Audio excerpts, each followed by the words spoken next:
So if you have been following on my other socials or even my community tab, you will probably have seen I posted about the very sudden and shocking passing of my dad on December.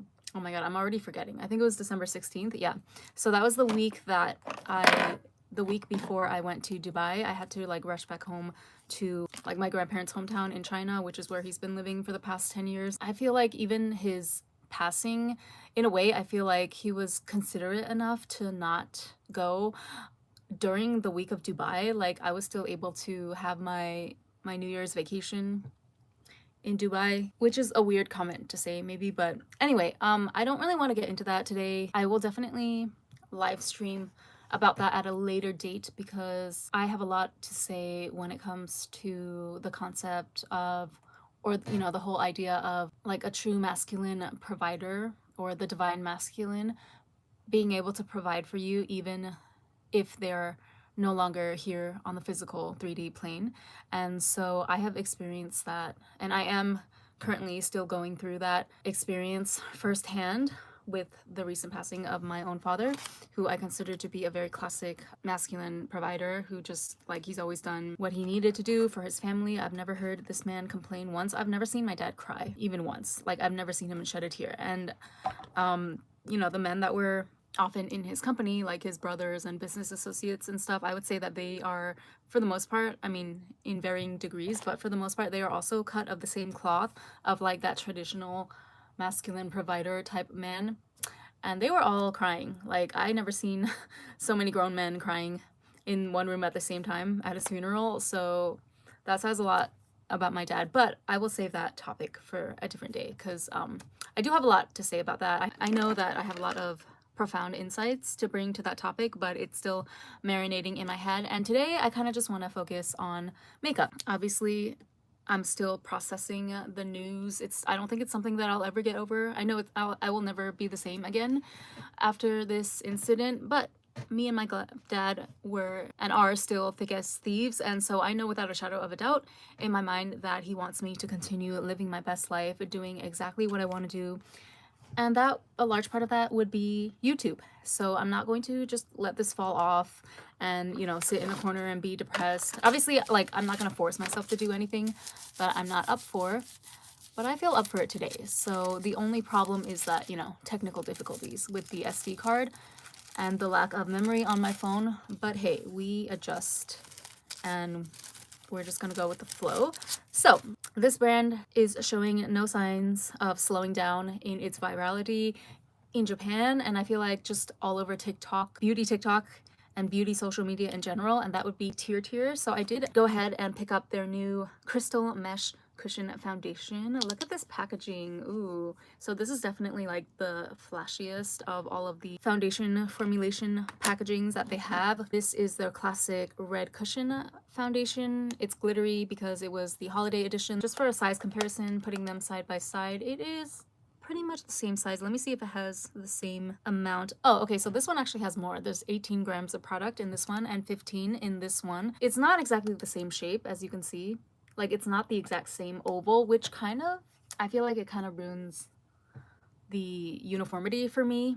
And also the fact that this is a clear case and you can see that the center is not an oval. It's actually like a regular circle cushion embedded in this overall clear oval packaging. I feel like it kind of ruins the illusion for me. But anyway, let's stop harping. So I'm gonna try this out without any primer or anything.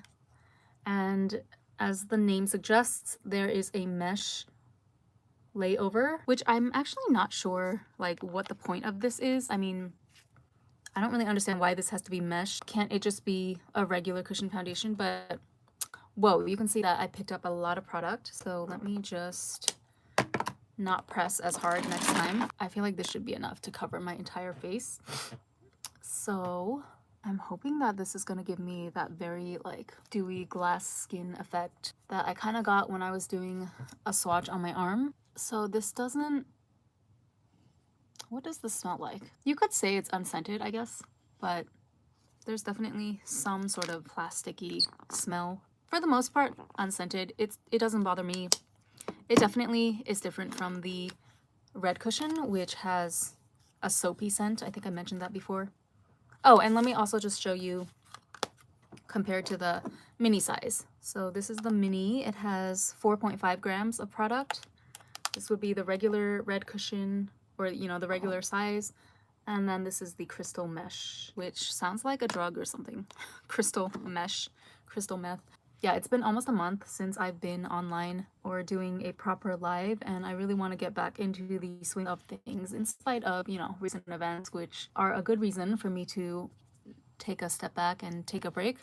But I feel strangely up to it these days. I wouldn't say I'm in a depression. It's more of just a rut, you know, and I find myself taking a lot longer to get things done. And I'm giving myself a lot of grace in that respect too. Like, I am not beating myself up or forcing myself to try to get 10 things done every day. Like, I'm literally, my rule of thumb right now for myself is just do one thing each day, however small. I mean, like, yeah, if it gets to the point where some days I can only manage to get out of bed and brush my teeth, then that's fine. I can count that as my one thing. But so far, like, I have been able to at least make some progress. You know, there's a lot of like financial stuff that needs to be figured out with my dad's passing. Like, he didn't leave a will, so that also tells you how truly out of the blue and unexpected that this was. So there's a lot of financial stuff, and maybe I'll be very honest, I'm definitely putting that off because like I should be researching with the American and Chinese embassies, but I'm just like not quite ready to do that yet. So in the meantime, I'm taking care of other stuff though, you know, like I'm looking at what am I even doing? There's like stuff that like I have my own IRA 401k account as well that it's been locked for a while because I haven't been able to, I think I forgot the password, and I haven't been able to really reach a representative that can open it for me for the past couple of months. So that's like my one thing for today. So it's the middle of the night right now. It's 2:30 a.m. But you know, when it becomes like daytime, that will be my one thing that I'll try to get done. And then maybe I should do something fun too. Like, I was thinking, since I just came back from Dubai and I'm already really missing all of the delicious Middle Eastern cuisine from over there. Like, not even just the cooked stuff and the, you know, the meat grills and stuff, which definitely I'm craving that. But even the more simpler things like the salad that they had over there, I really enjoy Middle Eastern salads or salad type dishes like fattoush, tabbouleh. And so I was literally just searching online for like Middle Eastern restaurants in Tokyo to see if there were any near me or reasonably reachable by train that I could go to tomorrow. I think that's enough.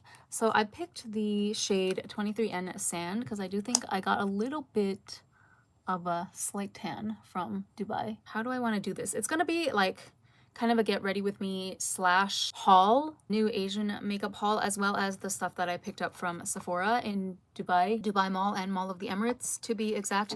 Oh, and I should have put this on before I did my foundation, but I forgot about it. So this is the Glow Recipe Guava Vitamin C Dark Spot Serum. This is my first ever purchase from Glow Recipe. The consistency is like what I expected. It's very thin, very watery, because I expected it to be, you know, natural ingredients, like not a lot of weird preservatives and stuff in there.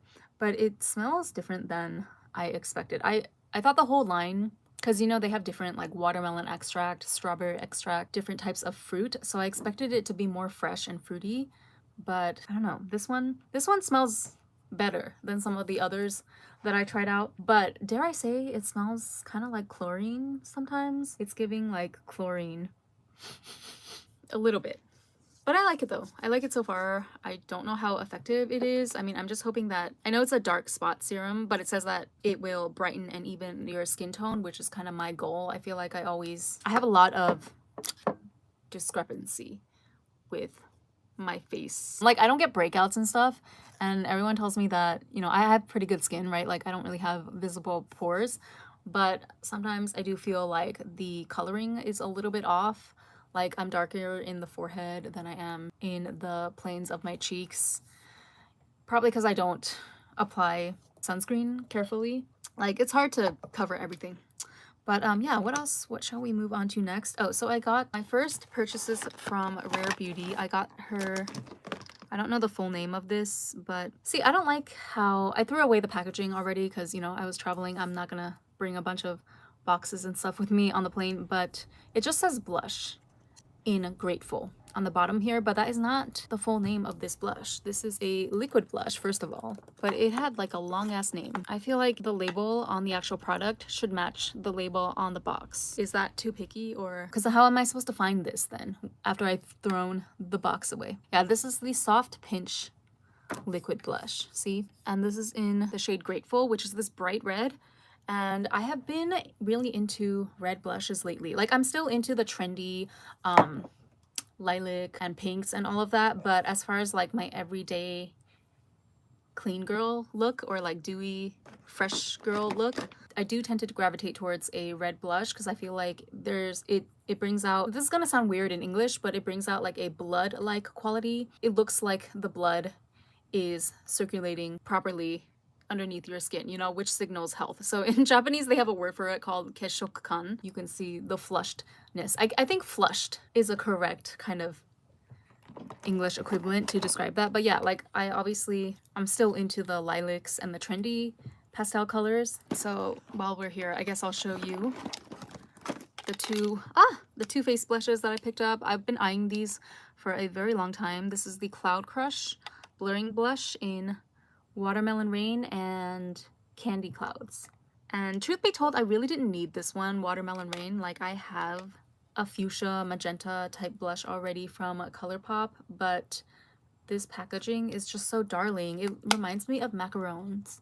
Macaron, as the French say. This cost an arm and a leg though. Like, I threw away the receipt already, so don't ask me, but I noticed that while I was shopping in Sephora in Dubai Mall that the items over there are really, really marked up in UAE prices. Like, if you convert the dirhams to dollars, they're significantly marked at a higher rate than US Sephora, which makes sense, I guess. I just wasn't expecting it to be that marked up.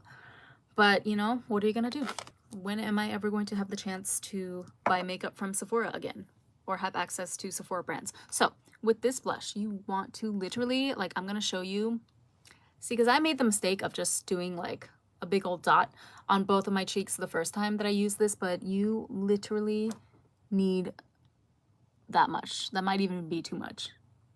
This is already, your jaw is gonna drop when you see how pigmented this is. Like, I'm spreading this all over my cheek and it is bright AF. But wow, I really did predict the correct amount of blush there though, didn't I?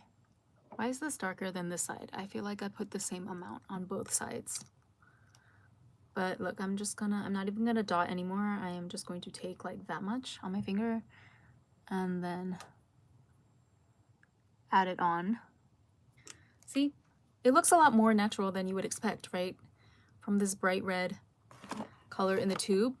But if you're careful, if you put on the right amount, it comes out looking really natural and flushed. Like, I could see visibly people reacting to me differently when I wore this blush versus the days that I did not. And the fact that there's no glitter or anything in the formula also makes it look more natural, even though it's like obviously very flushed. But it just looks like I have good blood circulation, you know? Another thing from Rare Beauty, so I got their highlighter, which is called Enlighten, and I really have no business buying any more highlighters. I don't need any more, but the packaging was just so cute to me. It's just like a little button. And Rare Beauty is...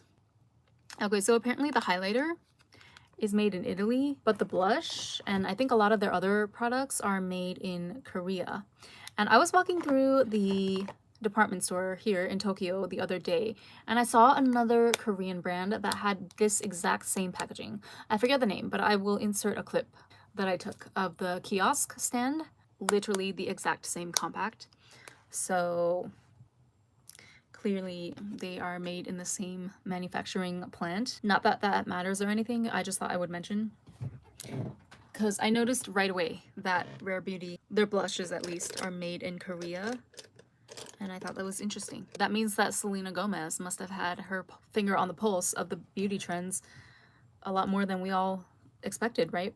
So I am going to use this Fenty highlighter brush, which was not purchased on this trip. I got this several years ago. I don't really like it, to be honest with you. Like, a lot of things from Fenty I actually find to be quite cheap. I find the packaging to be quite flimsy, no offense. I mean, I know that I did pick up a few Fenty things. Actually, I think I only picked up the gloss bombs. Yeah, I didn't pick up anything like eyeshadow or face products or anything. I put on way too much on this side. But I just remember like years ago when Fenty first came out, I think I was in the States or something visiting my mom, and I picked up this brush just because, like, just to say that I got something from Fenty. But if I'm really, really honest, it's just not even that impressive to me. I mean, the shape is nice, but the quality is not there. I would say this is on par with like a lot of random influencer brand quality.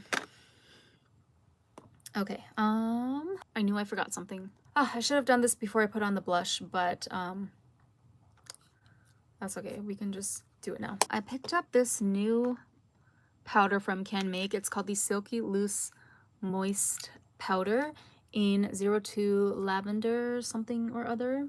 It's the lavender one. This one was like sold out in many stores that I checked, but I eventually tracked it down because I live in Chofu, where nothing is ever really sold out because nobody comes here, even though it is technically in Tokyo. So you can see it's a lavender powder, and this is going to brighten my complexion, hopefully, although I already put on blush, but that's okay. We'll just work around it. Maybe I'll just put it on like one side of my face to compare. So I'm going to apply to the right side, and then I don't know if it's gonna show in this smartphone camera necessarily, but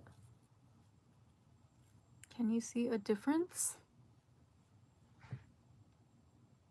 I think this side is definitely brighter, although it's a little bit washed out in the iPhone camera. But anyway, I'll just put more on this side to round everything out. My skin is getting kind of oily. That's another thing, like ever since I got back from Dubai, I have not been eating great. I have not been sticking to my OMAD, 1 meal a day. I'm sticking to like 1 major meal a day, but I've been snacking until 8 p.m. So from 12 p.m. to 8 p.m., it's basically reverted to like 8 hours eating and 16-hour fasting. Although I'm not eating 2 meals, I'm just eating 1 meal and then a bunch of random snacks in between. It's not good. Like, it is not a good model. If you do that intermittent fasting in the 8-hour window and you do it correctly, like picking nutrient dense foods and low calorie foods, then you're gonna have success with your weight loss goals. But the way that I'm doing it, like, it's not, even in the house, right? Like, even when I blast the heater, it's still cold. Like, I only want to wear these shapeless, you know, warm clothing, and since it's so shapeless, I figure, well, then what's the point of doing OMAD or making my body snatched, because no one can see it anyway. So I need to not fall into that line of thinking, because summer bodies are made in winter, so I need to keep reminding myself of that. Oh yeah, and then the Tirtir foundation, they gave me a few free samples as well. So they gave me the Mask Fit Tone Up Essence Lavender and the Tone Up Cream in yellow. I guess it's just skincare. It says color cover Tone Up Cream in yellow. So is this like a foundation base? I don't know. Actually, let's look, take a look. That looks like it might be like a foundation base type thing. But yeah, the fact that Tirtir is blowing up and they still only have like 3 shades that, honestly, high key, low key, they all look the same to me. Like, I feel like I could use pretty much any shade in the Tirtir lineup because they're all so similar. Like 23N Sand, I was gonna pass on this because they only had the darkest shade left, but it happened to work out for me at this timing because I just got back from Dubai and I do happen to have a slight tan. So like, this matches me pretty well right now. But once the tan goes away, I mean, I could literally use any of the 3 shades and make it work. So if Tirtir wants to really like capitalize on this virality that they're experiencing in Asia, at least, they could easily do so by just rolling out a few other shades or a lot of other shades. Like, do a 60 shade lineup of your cushion foundation. Imagine they could become a $1 billion company overnight. But yeah, this Canmake powder, I bought this because I was actually looking for the Fenty loose powder in Sephora, the lavender one that everyone's raving about, but it was sold out every store that I went to in Dubai. So I settled for this one. But this one is pretty good, I think, so far. You guys know I'm very hit or... Ooh, that was loud, sorry. I'm very hit or miss when it comes to Canmake products. There are some things from them that I feel like it's okay. It has my seal of approval. Some things from them are the absolute GOAT. Like, for example, the Creamy Touch Liner. This is the GOAT of all thin kohl pencil liners because it's like thin and pigmented and creamy, but it doesn't smudge. So this tops a lot of Asian best of beauty lists every year. But then on the other hand, for example, their eyeshadows, it's complete trash to me. There are some people who like it and it works for them, but for me, the eyeshadow formula by Canmake is a no-go. So speaking of eyeshadow, I put on my highlight, right? Yeah, the Rare Beauty highlighter. It's just so cute. I have too many highlighters, and it's blinding too. I actually like how it's giving me like a 2018 blinding highlight moment. But you can definitely, because it's kind of soft, like it's not that densely packed together. So you can definitely just take a little bit or like a very thin layer and spread it out so that it's not like a stripe of white highlight, you know? It depends on how intense you want it to be. And let me see. Maybe, you know what? Maybe I'll just put on like a tiny bit of this, layer on top of my Grateful blush, just because it's here.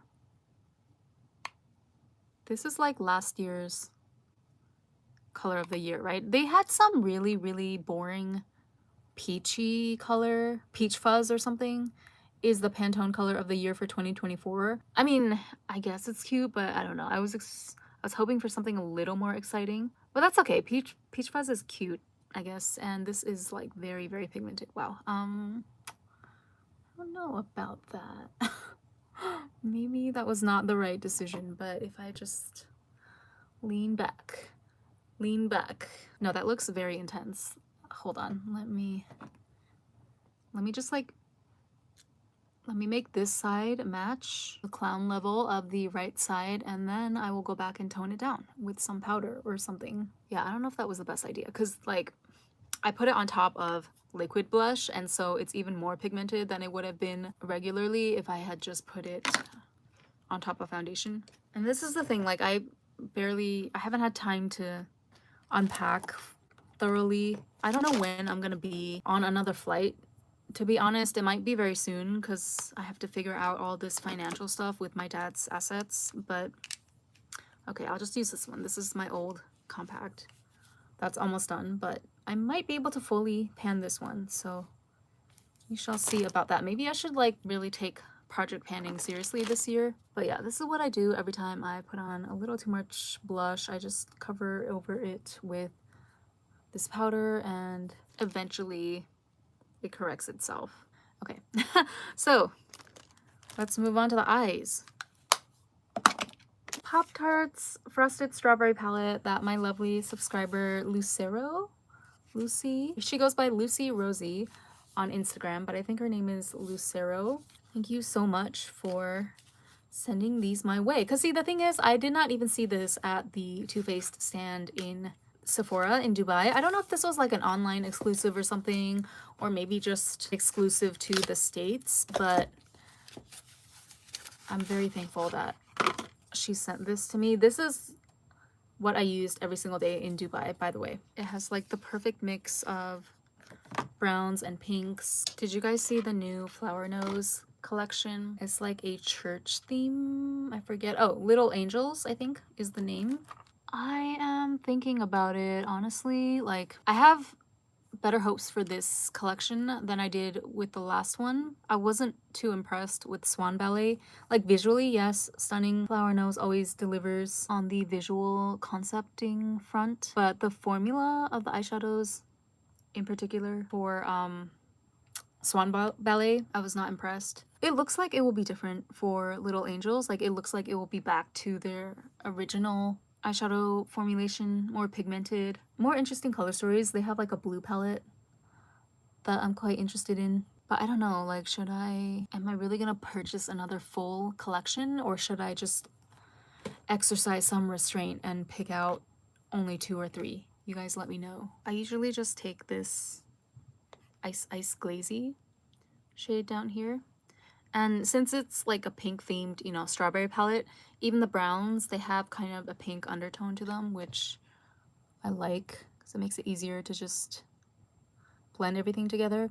And yeah, these shadows blend very, very well. So they can come off kind of like powdery. No, actually, I really, really enjoy, like, I don't have many critiques about this eyeshadow formula. I think this is the first palette I've ever owned from Too Faced.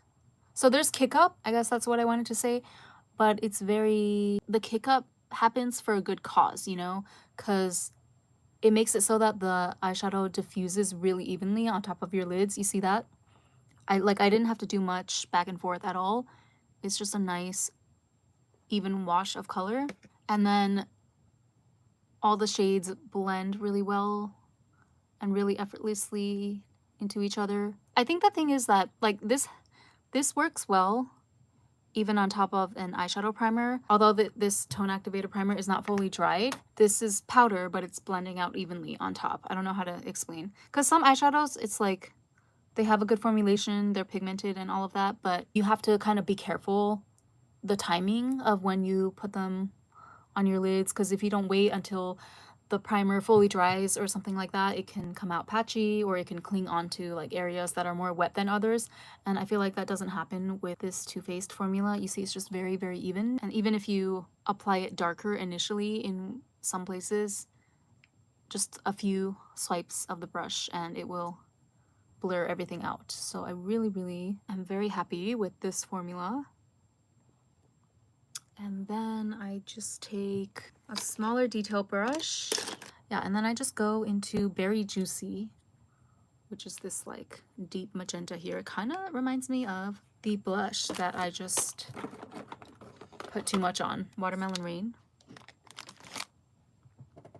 The eyeshadow looks really dark in the pan, but again, you can kind of, like, you have a lot of control with this eyeshadow. Because it's not too densely packed, you have the option of making it look a little more diffused or amping up the intensity by putting on more layers. This is a very good eyeshadow formula.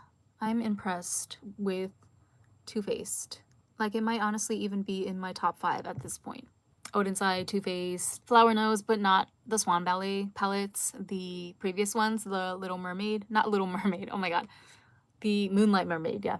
Oh, speaking of Little Mermaid though, speaking of just movies in general, like, I'm kind of annoyed because I feel like, okay, well, first of all, you know, the holiday season is over.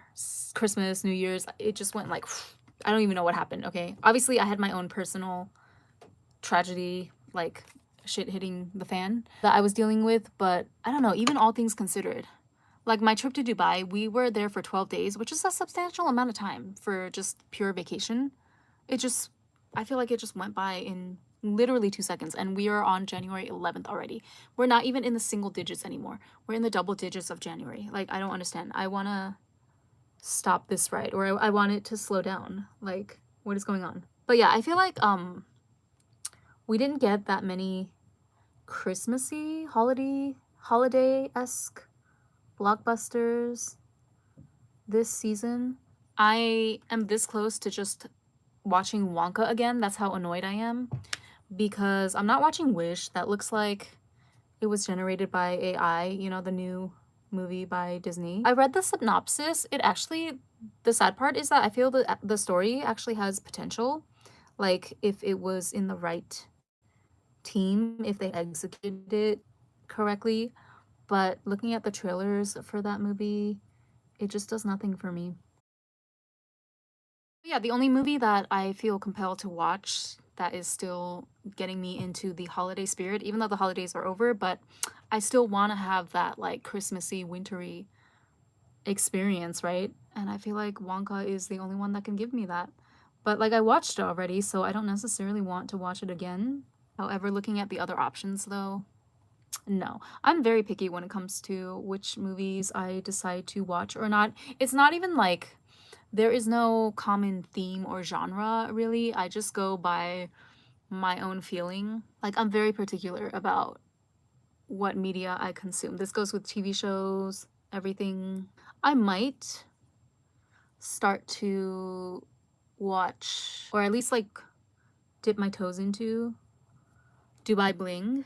I'm a little bit intrigued to see what it's all about, because like my friend recommended that show to me a long time ago. I think the first time that I told her I was gonna go to Dubai, and she was like, oh, you should watch this Netflix reality show. It's called Dubai Bling. Yeah, like people mean well when they recommend things to me, but I pretty much take their recommendations like 0% of the time, because I'm just I'm very, very sure of what I want and what I like. And, or even if it is something that I might eventually like, I have to stumble upon it in my own timing, you know? Like, it's almost as if the very act of somebody recommending something to me because they think that it would be up my alley, that alone kind of turns me off to it.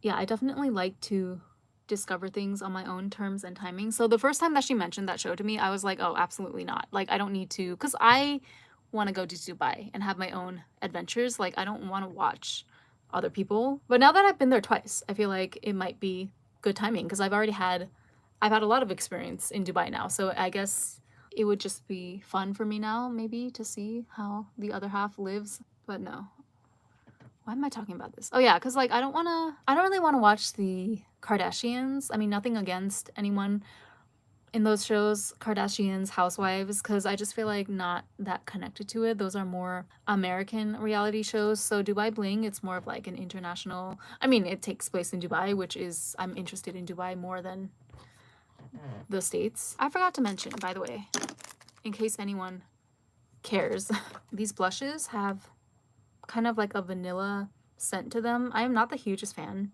to be honest, because I don't like vanilla. Yeah, it's a little bit too warm for my taste. However, it's not an overbearing scent, so I don't notice it at all after it's been applied on my cheeks. So like, I'm taking a long time now because I'm doing a live stream and I don't really have anywhere to be, but this formula, you see how like easy it is to blend? That helps me out as well, time-wise. Like when I'm in a rush, I can turn out a pretty decent pinky strawberry look in a short amount of time.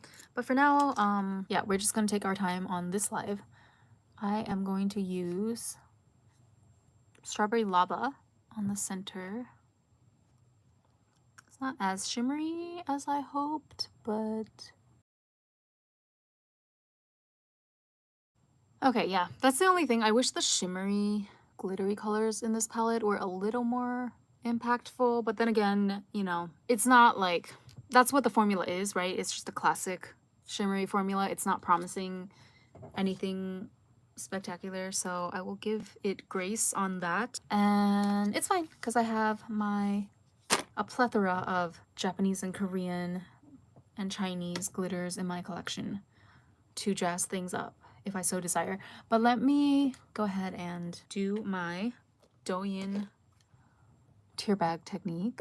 So I just use my Creamy Touch liner from Canmake to outline very thinly, and then I will take an angle brush. Okay, this is not an angle brush, but it has a flat edge, so we will go with that.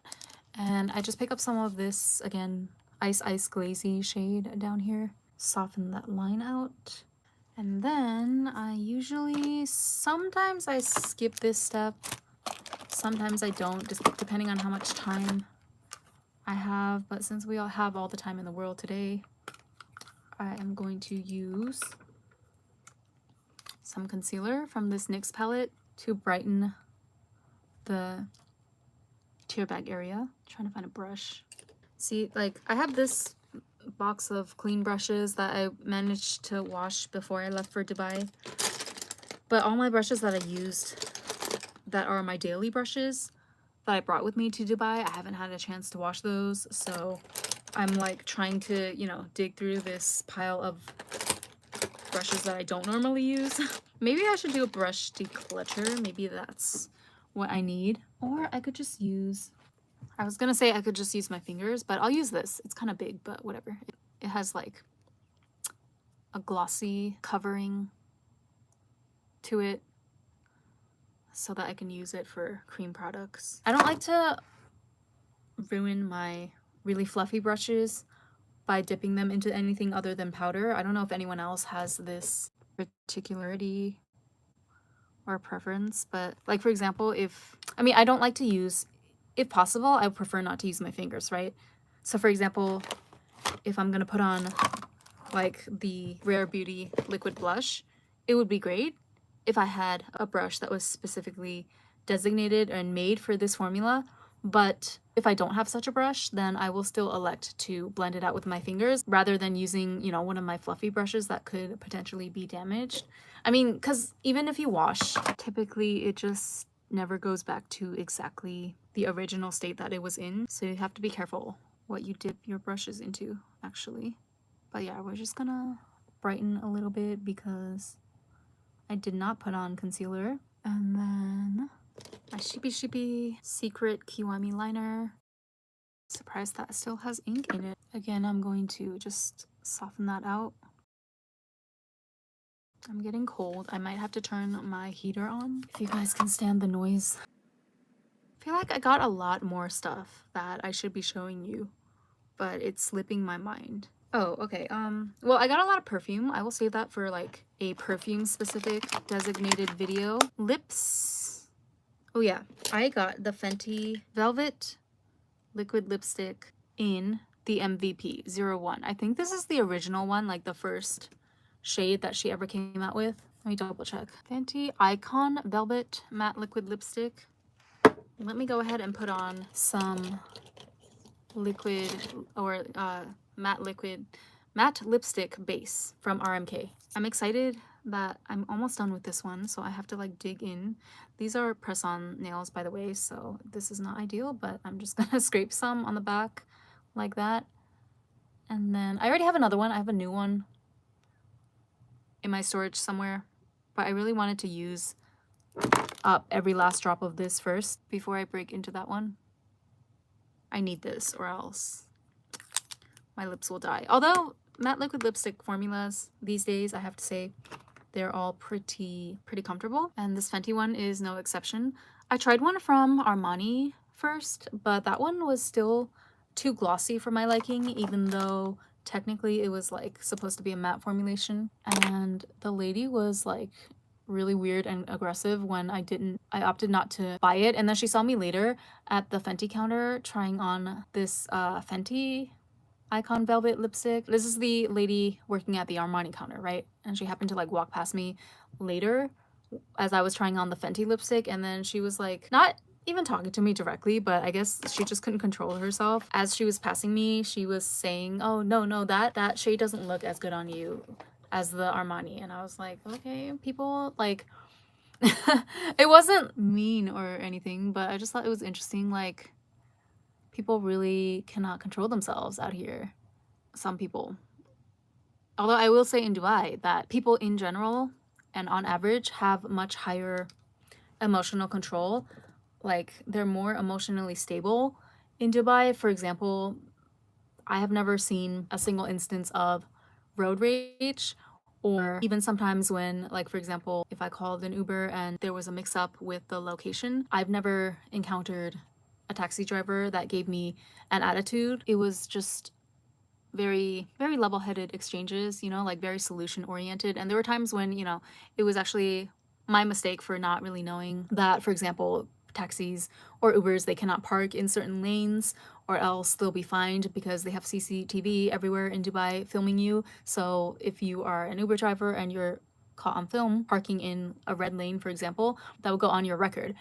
And so yeah, like that happened one time, but the guy was not upset or anything. He just calmly explained to me like, hey, I can't park there, or we can't park there because of XYZ, so next time just be careful. And I was like, oh yeah, I'm so sorry, thanks for explaining that. That's what I like about Dubai. But still, there's like a lot of people out there in the world, regardless of location, that just cannot control themselves. And I want us all to do better, or I want us who have emotional control, who are not stupid enough to just give ourselves away in public in front of strangers that you know, it would only be a liability for us to say or act in a way that doesn't represent our best self.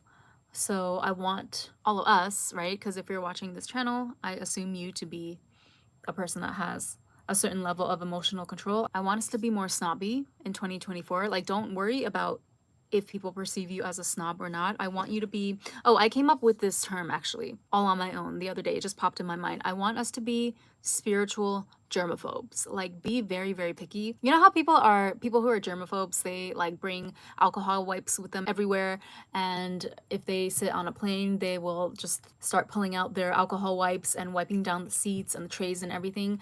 And then we might roll our eyes a little bit at those people, right? Because we see their efforts as kind of futile, especially if you're in a very public space. But I feel like, you know what, there's something to be said about that mentality that might actually be beneficial if we apply it to spiritual or our energetics, our energy. Yeah, be an energetic germaphobe would be my immediate advice to you in 2024. Don't let people who are unhinged, or even if they're like doing their best, if they're not on the same level as you and you perceive that they might be a liability down the line to be associating with this person, then cut the cord immediately. Don't feel bad about it. Be a germaphobe about it, right? Like, okay, you can think of it as, it's not like you rejecting them as a person necessarily. You could have compassion for them as a person. However, if they're acting in a way that doesn't align with the level that you're at, then you have full permission and carte blanche to wipe them down with an alcohol wipe, in the energetic sense, right? Like, keep them at a distance, keep them at bay, draw your line in the sand,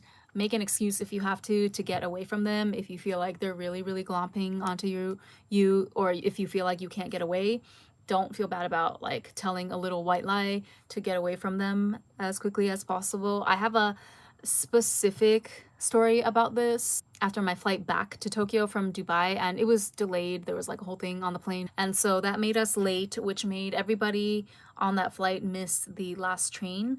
And so that's a whole other story. This live is getting a little long. I think we're over an hour now, so maybe I'll talk about that at length in another live stream. Not to bitch and complain, but just to show you basically this is where I went wrong. And you know, everything happens for a reason, so I'm not like upset or anything. I don't regret anything, but the fact that I was thrust into this situation, it taught me a lesson to really, you cannot play around with maintaining your energetic boundaries and limiting people's access to you, especially if it's like strangers, right? That you don't know. It doesn't matter like how charming they are or how friendly they are.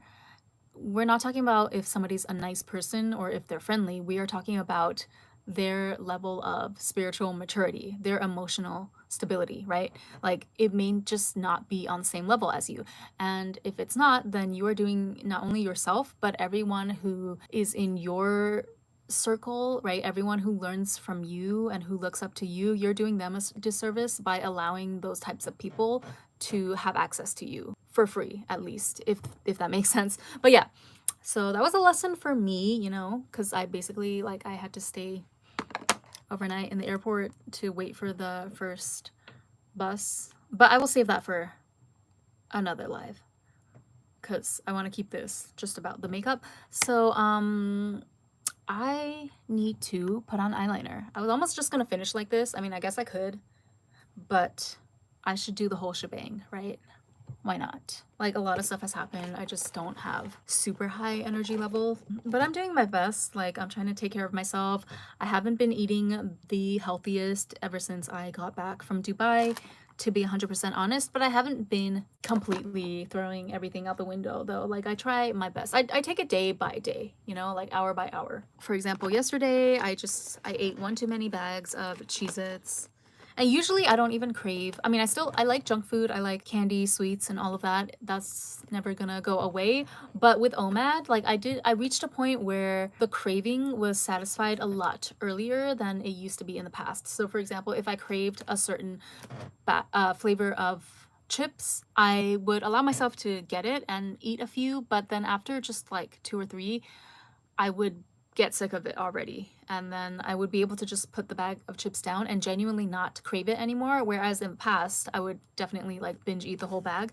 So that is something that I'm trying to get back to, that healthy equilibrium, because I'm not like completely, you know, relapsed into my old self where I would eat the entire bag of chips, but I noticed that like I'm eating more junk food ever since I've been back from Dubai, probably as a self-soothing mechanism, but we're going to, you know, we recognize that, right? So as long as you recognize it early enough, if you catch it early, then you can course correct. So that's what I'm trying to do. And I might actually, depending on how I feel when morning rolls around, I might actually go find like a Middle Eastern restaurant, because I really, really miss that tabbouleh, I don't know how to pronounce it, salad that I had several times when I was in Dubai. And I'm interested in eating at C'est La Vie in Tokyo. So C'est La Vie in Dubai had a Michelin star. I don't know if it has a Michelin star in Tokyo. Maybe it does.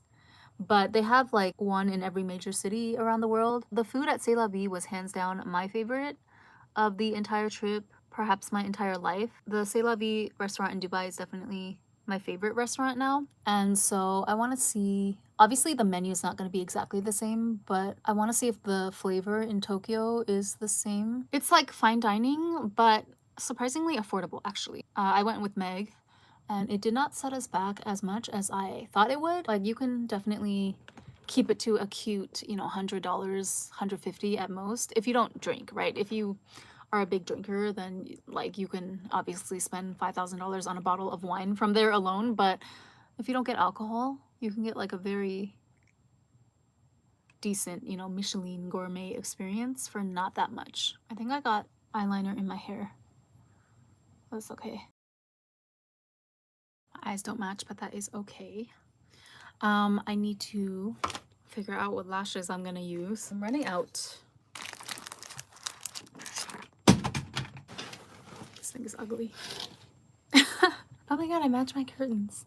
I can't believe the color of the year is peach fuzz. Seriously? It's like literally beige. It's not even peach. Like, it's not giving apricot or peach. It's just giving beige. I mean, fine, if that's what you guys like. Anyway, hold on, let me go find some lashes. I am going to use these lashes, which look kind of questionable, but I don't have I don't have any of my usuals on hand, so no way, it literally ripped. All right, I will use these even though they are a pain in the ass, because I have to basically curl these individually because the material, these are from Shein, so the material is kind of thick. I'm not the hugest fan, but if I curl the little clumps individually with this curler, I can make them work for my borderline monolid eyes. But I love the effect, so I put up with the artistic process, you know? Can you hear that? That's so loud. But it's cold.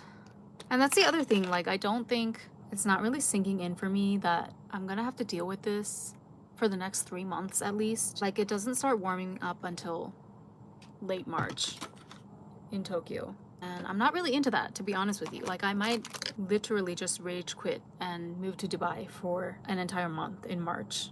I'm not even joking. Like I already started researching how to bring a cat overseas. I really, really don't want to bring Maxine on a plane, to be honest with you. I think it would be fine if I could get all the paperwork and everything handled, and then if I just booked the seat with the extra leg room, that would work out.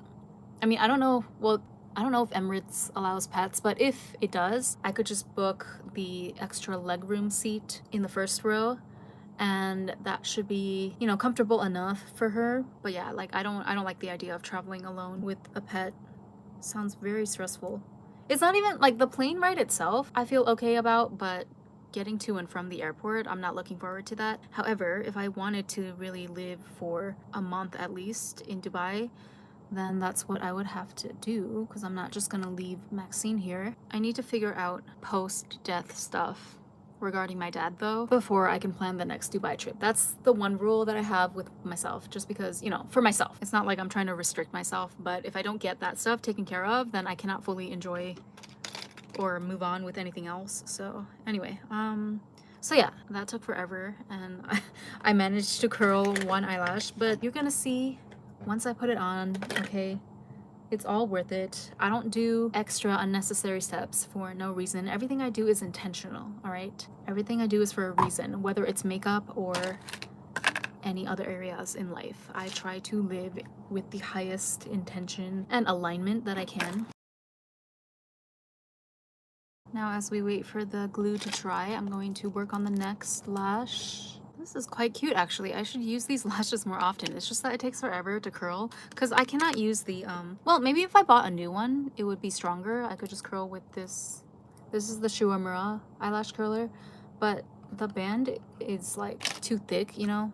It's too plasticky. Like the actual material that they use is plasticky. It's not like very soft and wispy that some of the more pricier eyelash brands use, because this is just Shein quality. So if I curl with this one is stronger because it's like pretty much a straight edge almost, so it really helps to hold the curl.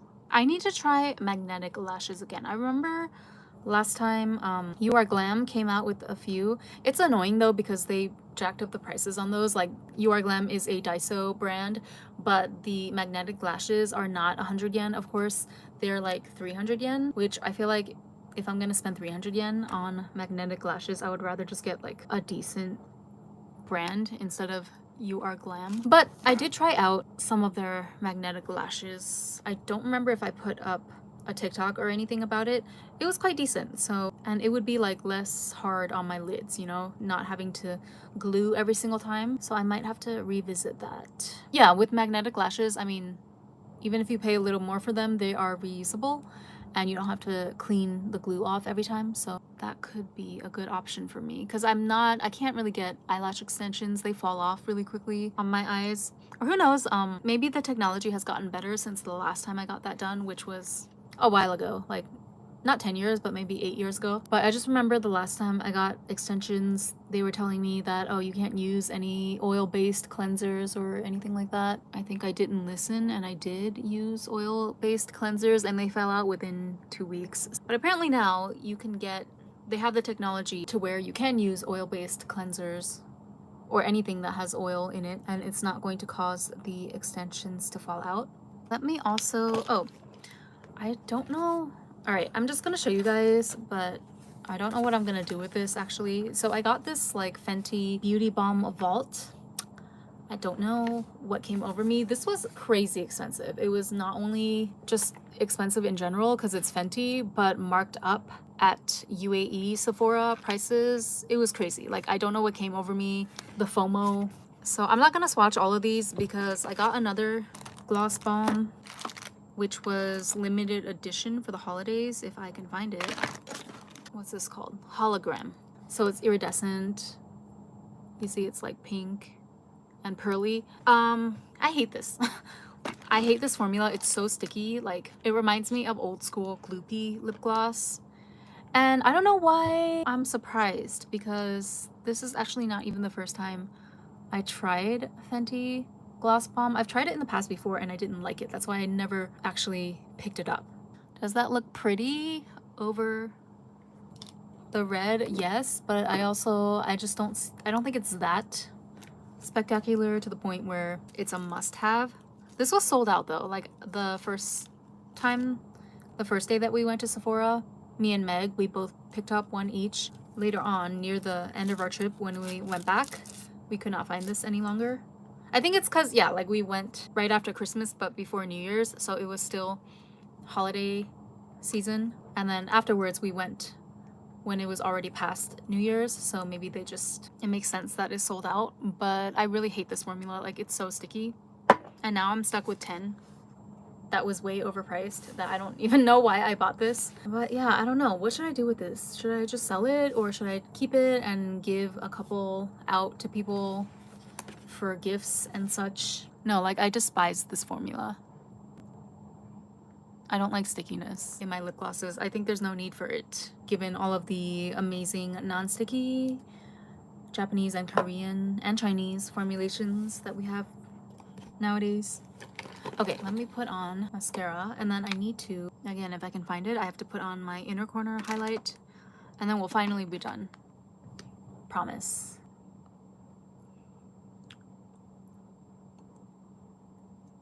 hate this. I love the MVP, you know, this red matte lipstick, but Gloss Bomb, no. I hate it. I already knew that, and yet somehow I got blinded by the FOMO in Dubai. And I bought 11. Not one, 11. Not two, not three. 11 gloss bombs.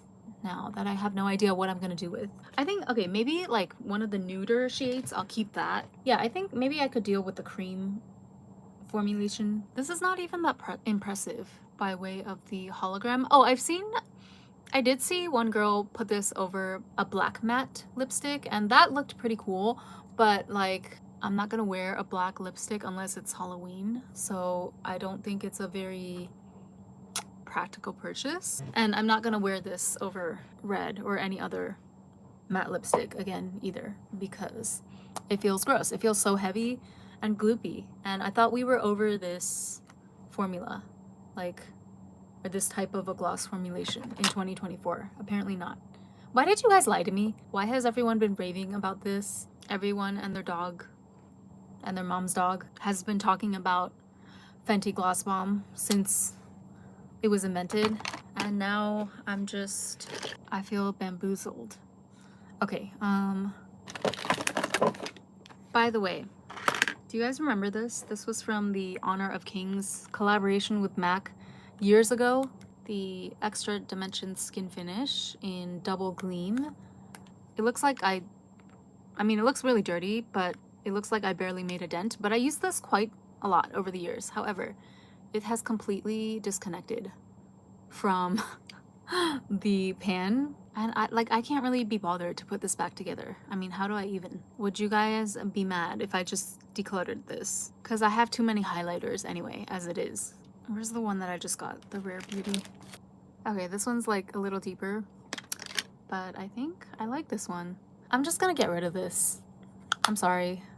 I know it's limited edition, but it's time. It is time. You know, low-key, the best strategy to make progress on your project pan is just to go travel, because you will run out of product like you won't believe when you're traveling. I brought 25 pairs of contacts with me, like one-day contact lenses, and I ran out. Like, I almost didn't have enough for the last day. I had one pair left for the last day when I got on the plane back to Tokyo, because my eyes were so dry over there. Like, even though I had my eye drops and everything, it was just so dry. I was constantly having to change out my contacts. I went through 25 pairs within a 12-day period. So you will run out of, and you will pan all your stuff on vacation. Trust and believe. I'm not sick, definitely not sick, but my throat has been super dry ever since I got back. And two of my friends who were in Dubai like got COVID. So I don't know, it was probably the airport, right? Or like being in an airplane in an enclosed space with that amount of people. I guess the contagion is still strong in the air, so be careful, everyone. And you guys know I hate wearing masks outside. Like, I really don't like the feeling, but even I, after seeing two of my friends get COVID recently. Ooh, that was actually, I'm not mad about that. See, it's blinding, but it's also like not dry, you know, despite being a powder. It looks very moisturizing, very wet almost. And then I'm just gonna, cause you know, I just like to be extra with my eye glitters. So I'm gonna put this from Focaler. Some chunky glitters on just the center here, and then also the inner corner. And I feel like part of my eyebrow got deleted, so I'm just gonna fix that really quickly. So that is my look. Thank you for joining my relatively low energy 2024 get ready with me. I think it came out pretty good. If I could change one thing, honestly, I would not have purchased any of the Fenty gloss bombs if I could go back in time, but it's okay. At least I have it now. I can say that I have it, you know. I'm just not that intrigued by Fenty. I'm trying to think, like, what would I purchase? Yeah, because even the eyeshadow palettes, I mean, I don't know what she has. Has she come out with any new eyeshadow palette lately? I don't think so. I saw the mini ones with the 6 shades in them, and then it was labeled like 1, 2, 3, 4, 5.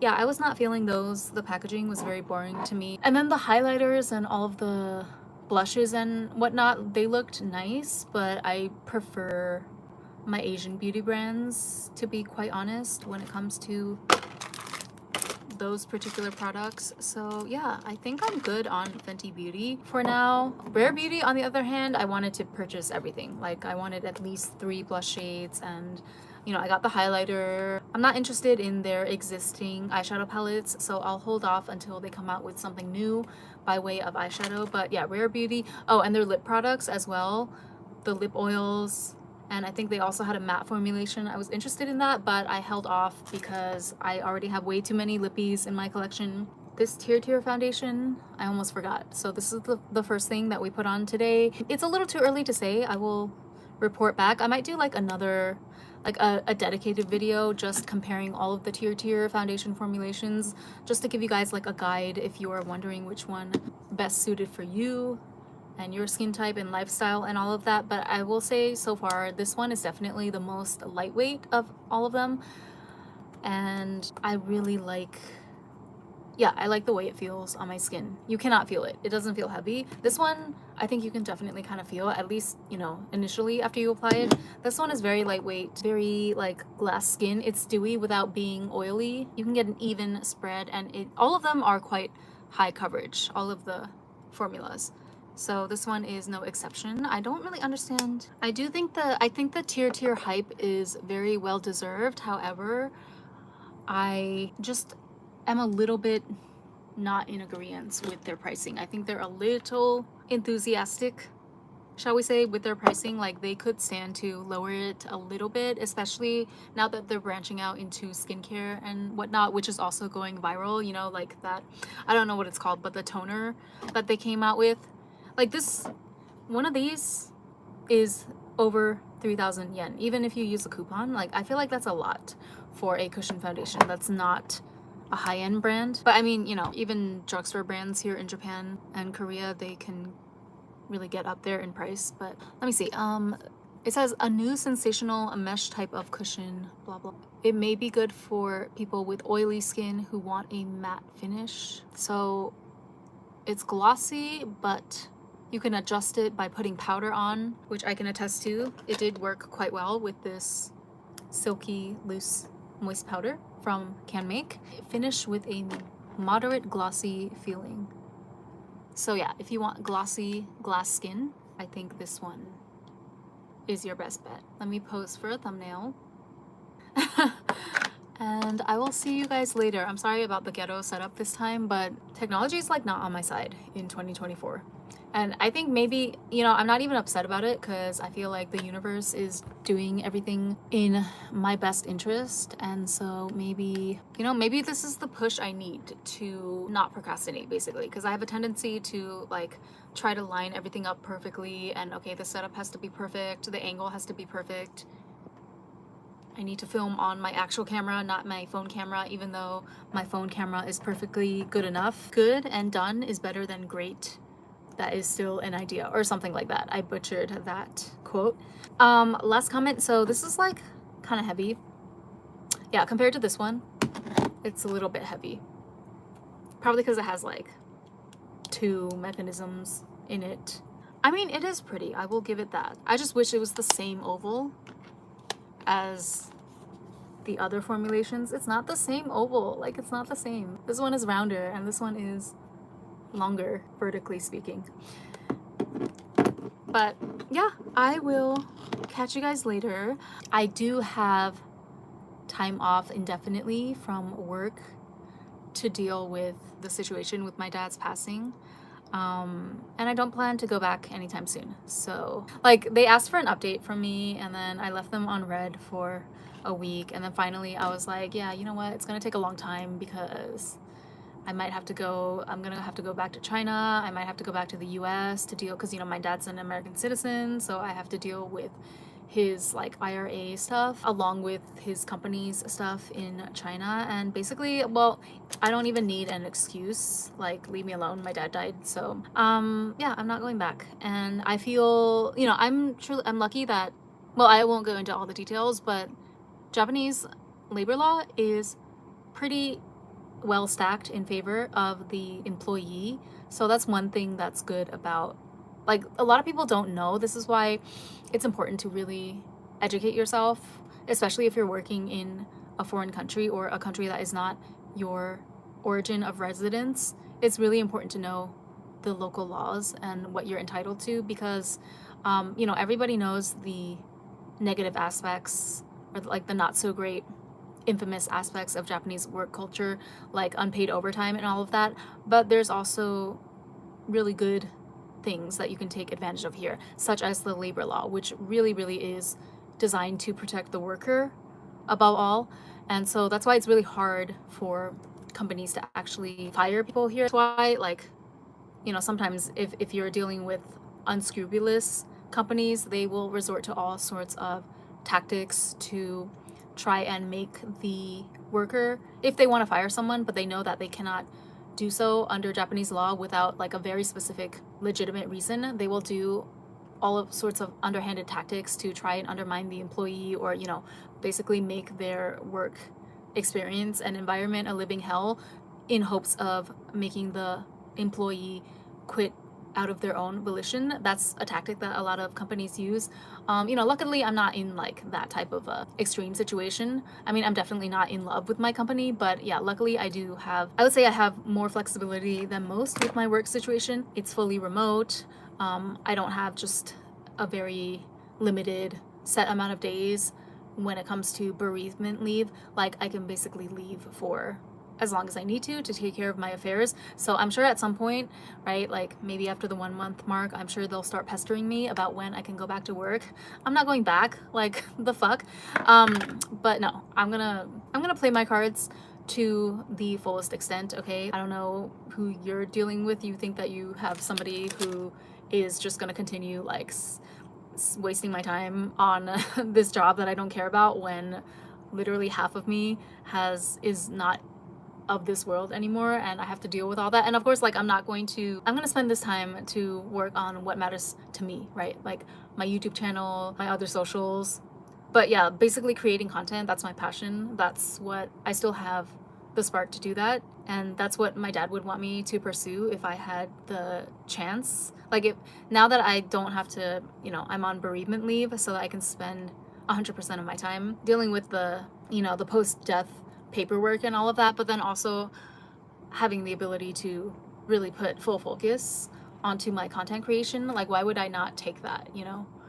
I'm not that girl that's gonna be like, oh, I'll only take 2 or 3 weeks and then I'm gonna get back to work like a good little worker bee, sacrifice my energy and time for somebody else's company. Like, no, you have the wrong one. Like, you're in for a ride. You meaning the company, because you thought that you were gonna suck me and my energy for somebody else's, you know, for your CEO's lofty goals of being $1 billion company. No, I'm gonna, like, you're gonna find out, okay? I'm the only one that does the vampire sucking around here.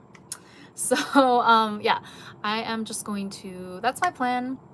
I fully intend to use the full extent of the Japanese law in my favor, and to basically drag out my my bereavement leave for as long as possible. Maybe like at least 6 months, okay? And there's not a damn thing that they can do about it, because it's bereavement leave. It's not like I'm not doing my work properly. It is bereavement leave, and also I can just keep claiming mental distress or something, which is not untrue. But yeah, and that's exactly what my dad would have wanted me to do too. So I mean, where do you think I got a lot of my savagery from? So yeah, but I need to talk about this in another live though, because this one is getting too long. So I hope you enjoyed the makeup content. I'm sorry that I was not able to deliver a lot on that front in the past few weeks. And I know that you guys understand. I know that, you know, my followers are very understanding, very intelligent and empathetic people.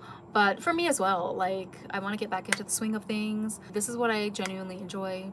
And so expect to see a lot more of the same from me in 2024, like makeup content, manifestation, self-help, self-improvement content, philosophical musings,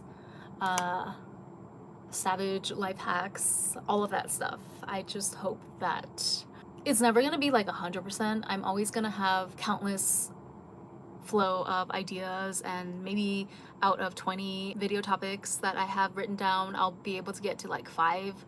But you know, I would rather bump that number up to 7 than to not make progress at all, if that makes sense. Like if I don't get to the full list of 20, you know, that can't be helped. I think that's just every creative has to deal with that dilemma. Like there's just too many things that we want to do, that, and then there's only so many hours in a day and only so much energy expenditure that you have to budget.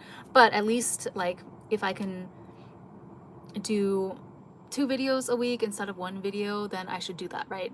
Any incremental change is preferable to the status quo, and it's also gonna compound in the future. So yeah, happy new year everyone. Stay savage. Feel free to update me in the comments on your life as well. And I also welcome, like, I'm not gonna be, I thought I was gonna be more closed off, like just not wanting to hear anybody say anything to me, because you know, obviously when you lose someone close to you that you really love, nothing that anybody says can make it better. But I do really appreciate all of the comments that people have been giving me, and then some people even share their own stories as well about like either losing your own father or another close family member. And to be honest, it really does help me. I mean, only if you feel comfortable sharing, but just in case anyone's like fence about, oh, I want to say something but then I don't want to offend her, or I don't want to make her even more upset, I'm telling you, like, don't worry about that. I welcome any words of encouragement or comfort. Like, I don't feel any type of way about that as long as it's coming from a compassionate place. So thank you guys for that. And also I wanted to thank, I don't know if she or he is watching this, but I wanted to thank the people that sent me money through PayPal when I first heard the news, because I had to like buy a ticket on really short notice to go back, which was really expensive compared to how much that, you know, Tokyo to, not Shanghai this time. I took it from Tokyo to Nanjing because it was closer to, if I took from Tokyo to Shanghai, I would also have to take a bunch of trains and buses and stuff to get back to my grandparents' hometown. But if I take it from Tokyo to Nanjing, then it only takes about an hour for somebody to pick me up by car. So that plane ticket this time was crazy expensive because I had to buy it like within 24 hours notice. So I want to thank people. I might like, yeah, I'm gonna send you guys a card. I think PayPal lists the address of the senders, so I'm gonna send you guys like a little gift, a little thank you gift from, and it's gonna be, I bought some stuff back from Dubai actually, so you can have one of those because I didn't know who I was gonna give. Like I originally wasn't planning on buying presents for people from Dubai because this was just really a trip for myself, to indulge myself. And I also, okay, why, I feel like, why is it on the person who travels all the time to buy gifts and presents for people back home? I feel like it should be the other way around. Like, why can't people buy gifts for me to offset or subsidize the cost that I'm incurring upon myself by traveling all over the place to see your ass? Like, why is it like I'm the one that, it doesn't make sense, because it just means that I'm being put more and more in the red. Like, I'm the one that's traveling, I'm the one that's spending all my time, all my coin to go places, whether it's for vacation or, you know, like sometimes to visit family. Especially if I'm visiting family, I feel like you guys should give me gifts, low-key, because I'm the one that's like already in a huge deficit, and you guys didn't have to do anything except pick me up from the airport. And so why on top of that do I have to give you gifts? I'm kidding, my family doesn't expect gifts from me, but I just think about this because I have been traveling a lot this year, and I don't have any plans to slow down when it comes to traveling in 2024. And so inevitably, one question or task that comes up when traveling, especially to a new exciting country, is that, oh, I have to buy gifts for people back home. But then it's like, why though? They get to keep all their savings and they're not spending any money on plane tickets and traveling, and I am. And I'm like bleeding money, okay, every time, because you know, when you travel, like, it doesn't even, money doesn't exist. I think, where's that Fenty vault? I think that was like $300 US or something crazy if you work out the conversion rate and the markup that they do in the UAE on Fenty Beauty, and you just end up buying all of these things, and then you end up like staying at a dress hotel, which is literally $1,000 a night. And yes, I did have, luckily, my friend there to split it with me, but still, that's $500 a night per person. And so why, on top of that, do I have to buy your ass presents from Dubai? I don't understand. No, I'm kidding, but I'm not kidding though. Like, you should feel free to buy me stuff, okay? Feel free to subsidize my trip. But yeah, thank you to the people who reached out and helped me out on Facebook, or not on Facebook, on PayPal, when I was really in a pinch for that plane ticket to go back to deal with my dad's funeral and all of that. So yeah, with that being said, Happy New Year. Let's make this one count, okay? 2024, let's go.